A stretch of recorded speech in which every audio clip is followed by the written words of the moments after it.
महाराज श्री, एक तरफ तो हम कहते हैं कि प्रभु के बिना, यानी जब तक प्रभु की छत्र छाया नहीं तब तक जीवन में कुछ होता ही नहीं, और एक तरफ हम कहते हैं प्रभु करता धरता हरता नहीं। ये दोनों बातों में विरोधाभास है जो इंसान को भ्रमित करता है, समझ नहीं आता। जब तक प्रभु जब करता धरता हरता नहीं तो प्रभु की भक्ति क्यों? देखिए, आपका जो सवाल है, आपके सवाल से मिलता जुलता सवाल एक बार एक दर्शन शास्त्र की प्रोफेसर ने मुझसे किया था। मैं समझता हूँ आपके प्रश्न के संदर्भ में उन्हें जो उत्तर दिया वो कर दे तो बहुत अच्छा होगा।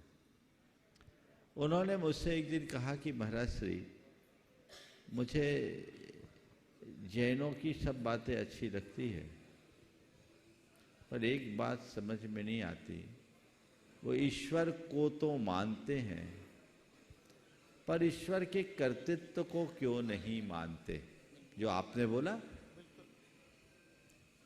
देखिए ना, मुझ पर ईश्वर ने कितनी बड़ी कृपा की।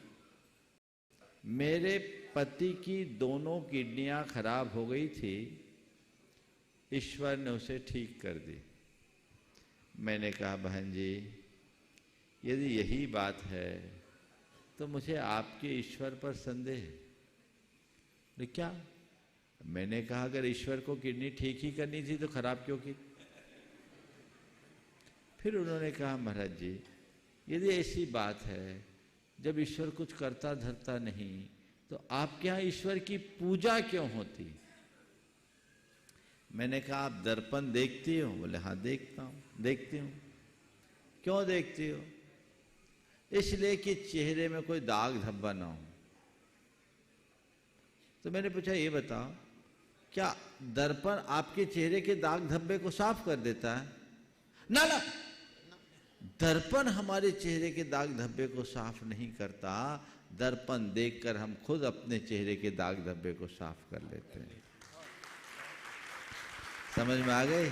बिल्कुल। तो मैंने उनसे कहा, हमारे ईश्वर, हमारे भगवान वो दर्पण है जिसमें हमें हमारे दोष और दुर्बलताएं दिखती है, और हम अपने भाव विशुद्धि के बल पर उसे साफ करते हैं। समझ गए?